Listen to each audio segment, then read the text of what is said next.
नमस्कार. कर्मचाऱ्यांच्या रजेचा हिशोब ठेवणं हे अनेकदा डोकेदुखीचं काम ठरू शकतं, नाही का? पण आज आपण याच समस्येवर एक अगदी सोपा आणि प्रभावी उपाय पाहणार आहोत, तोही फक्त एका साध्या स्प्रेडशीटचा वापर करून. चला तर मग सुरुवात करूया. बघा, अनेक कंपन्यांमध्ये जिथे स्पेशली सॉफ्टवेअर नसतं तिथे हे सगळं काम मॅन्युअली म्हणजे हातानेच केलं जातं. आणि मग काय, छोट्या छोट्या चुकांमधून महिन्याच्या शेवटी पगारात किंवा मग रजेच्या हिशोबात मोठा गोंधळ उडतो. ही समस्या अनेकांना नक्कीच ओळखीची वाटेल. खरं आहे की मोठ्या कंपन्यांकडे सॉफ्टवेअर असतं, पण अनेक लहान आणि मध्यम कंपन्यांमध्ये आजही सगळा हिशोब हातानेच ठेवला जातो. आणि म्हणूनच अशा परिस्थितीत एक सोपी, अचूक आणि विश्वासार्ह सिस्टीम असणं खूप गरजेचं आहे. आणि गंमत म्हणजे या समस्येवरचा उपाय आपल्या सगळ्यांकडे आधीपासूनच आहे. हो, एक साधी स्प्रेडशीट जे आपल्या कम्प्युटरमध्ये असतंच. हेच साधं साधन वापरून आपण रजा व्यवस्थापनात एक स्पष्टता आणि सुसूत्रता आणू शकतो. तर ही सिस्टीम बनवण्याची पहिली पायरी कोणती? ती म्हणजे प्रत्येक कर्मचाऱ्यांसाठी वर्षाची सुरुवात कुठे होते हे ठरवणं. सोप्या भाषेत सांगायचं तर वर्षाच्या सुरुवातीला त्यांच्या खात्यात नेमक्या किती सुट्ट्या शिल्लक आहेत याची नोंद करणं. आणि इथेच एक महत्त्वाची संकल्पना येते, ती म्हणजे कॅरी फॉरवर्ड बॅलन्स. म्हणजे काय?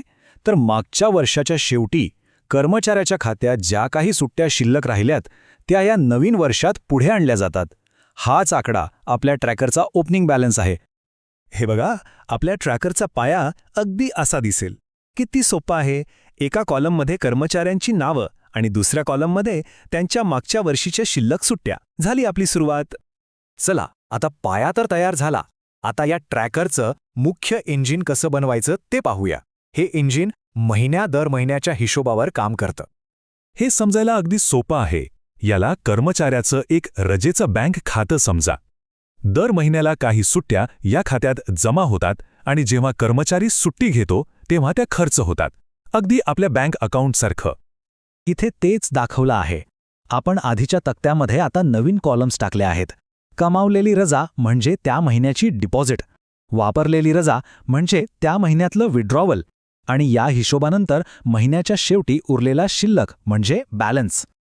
आता येतो सगळ्यात महत्त्वाचा आणि रंजक भाग. हा संपूर्ण ट्रॅकर चालतो तो फक्त एका साध्या फॉर्म्युल्यावर. हो, फक्त एक फॉर्म्युला जो वर्षभर सगळा हिशोब अचूक ठेवतो. आणि हा फॉर्म्युला 4 सोप्या स्टेप्समध्ये काम करतो. पहिली स्टेप, मागच्या महिन्याचा बॅलन्स घ्या. दुसरी, त्यात या महिन्यात मिळालेल्या सुट्ट्या ॲड करा.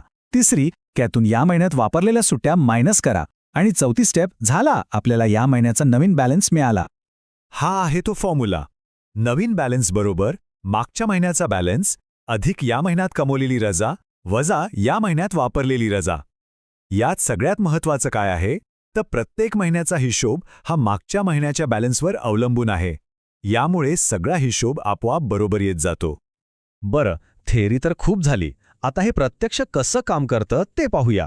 एका खऱ्या उदाहरणातून या ट्रॅकरचं महत्त्व लगेच लक्षात येईल. कल्पना करा, ऑफिसमध्ये एक सामान्य दिवस आहे आणि एक कर्मचारी, समजा तिचं नाव पिंकू राणी आहे, ती येते आणि म्हणते की तिला 10 दिवसांची सुट्टी हवी आहे. आता काय करायचं? काहीच नाही, फक्त आपला ट्रॅकर उघडायचा आणि त्या कर्मचाऱ्याच्या नावापुढील रजेचा बॅलन्स तपासायचा. एका सेकंदात खरी परिस्थिती समोर येते. आणि डेटा काय सांगतो तर तिच्या खात्यात फक्त 2 दिवसांची रजा शिल्लक आहे. तिने मागितले आहेत 10 दिवस, पण शिल्लक आहेत फक्त 2. किती मोठा फरक आहे बघा. आणि हाच मुद्दा आहे. आता जो काही निर्णय होईल तो कोणत्याही अंदाजावर किंवा आठवणीवर अवलंबून नसेल. तो पूर्णपणे डेटावर आधारित, निष्पक्ष आणि त्वरित असेल. इथे गोंधळाला अजिबात जागा नाही.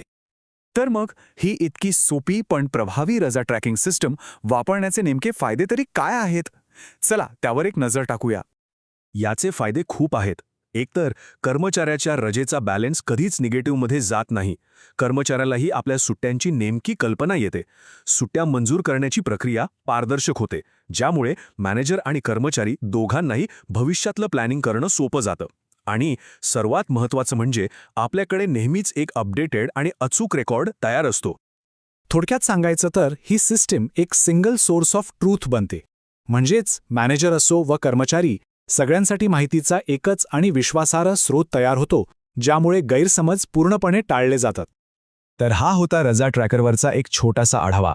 जाता जाता एक विचार नक्की करा.